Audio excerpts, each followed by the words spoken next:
Hello friends, welcome to Buli cooking program. আশা করি আপনারা সবাই ভালো আছেন। এই যে আজকে আবার আমি চলে এসেছি একটা রেসিপি নিয়ে। রেসিপিটা হচ্ছে এই যে ইঁচড় দিয়ে ছোলার ডালের রেসিপি। তার জন্য আমি প্রথমে ইঁচড় আর একটু আলু কেটে ধুয়ে নিয়েছি। এইদিকে এই যে ছোলার ডালটাও আমি ধুয়ে নিয়েছি। প্রথমে আমি এই যে ইঁচড় আর এই ছোলার ডালটা প্রেসার কুকারে সিদ্ধ করে নিয়ে আসি। প্রেসার কুকারে প্রথমে আমি ছোলার ডালটা ঢেলে দিলাম। এখন আমি এই যে ইঁচড় আর আলুটাও ঢেলে দেব।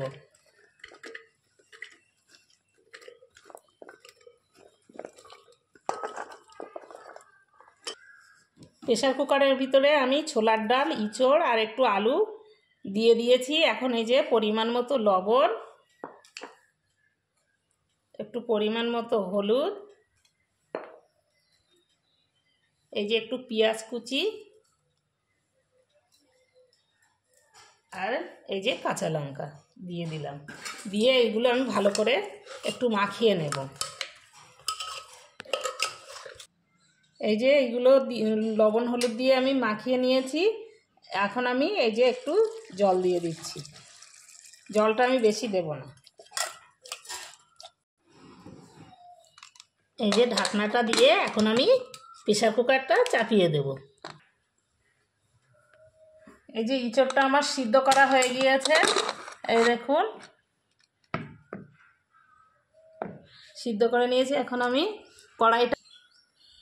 কড়াইটা উনুনে বসিয়ে দিয়েছিলাম। এই যে কড়াইটা আমার হয়ে গিয়েছে। এখন আমি তেলটা ঢেলে দিচ্ছি। তেলটা ঢেলে দিয়ে এই যে একটা তেজপাতা, একটু গোটা জিরে ফোড়ন দিয়ে দিলাম।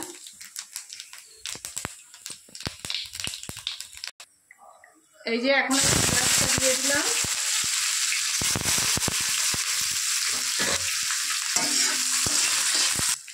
এই যে একটা রসুন কুচিয়ে থেঁতো নিয়েছি, রসুনটা দিয়ে দিলাম।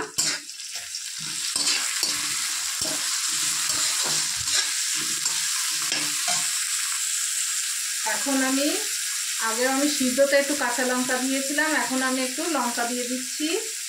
এই যে বাটা মশলাটাও দিয়ে দিলাম। দিয়ে মশলাটা ভালো করে কষিয়ে নেব। এই যে মশলা বাটাটায় কিন্তু আদা, রসুন, জিরে, কাঁচা লঙ্কা একটা নিয়েছিলাম, একটু গোলমরিচ, সব কিছু একসঙ্গে আমি বেটে নিয়েছি। এখন আমি এই যে পরিমাণ মতো হলুদ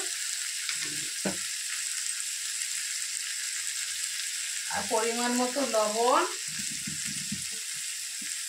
একটু টমেটো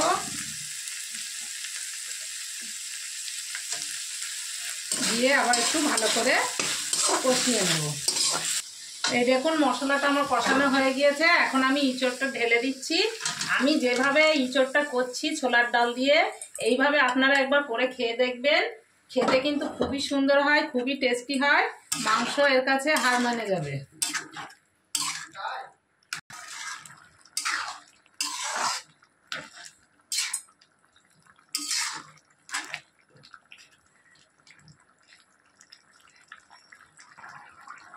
এখন আমি একটু এই যে ধনের গুঁড়ো আর একটু জিরের গুঁড়ো দিয়ে দিচ্ছি। এটা কিন্তু আমি বাড়িতেই তৈরি রেখেছি, ভাজা একটু খোলায় নাড়ে গুঁড়ো করে নিয়েছি। আর আমার এই যে প্রেসার কুকারে যদি আপনারা এটা একটু সিটি মেরে নেন তাহলে কিন্তু খুবই তাড়াতাড়ি হয়ে যায়। এই দেখুন আমি কত তাড়াতাড়ি করে নিলাম ইঁচড় ছোলার ডাল দিয়ে ইঁচড়ের রেসিপিটা। আপনারা এইভাবে করবেন, এটা খেতে খুবই টেস্টি হয়, খুবই সুন্দর হয়। এই দেখুন আমার পুরো রান্না।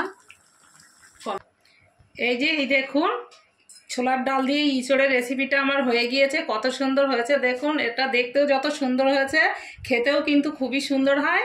আমি যেভাবে বানিয়েছি আপনারা এইভাবে একবার বানিয়ে খেয়ে দেখবেন। এটা কিন্তু খেতে খুবই সুন্দর হয়। আর যারা এতক্ষণ ধরে ভিডিওটা দেখছেন তাদের অশেষ ধন্যবাদ। আর যদি কেউ নতুন হয়ে থাকেন তাহলে প্লিজ প্লিজ প্লিজ একটু লাইক সাবস্ক্রাইব করে আমার পাশে থাকবেন। আপনারা ভালো থাকুন, সুস্থ থাকুন। ওকে।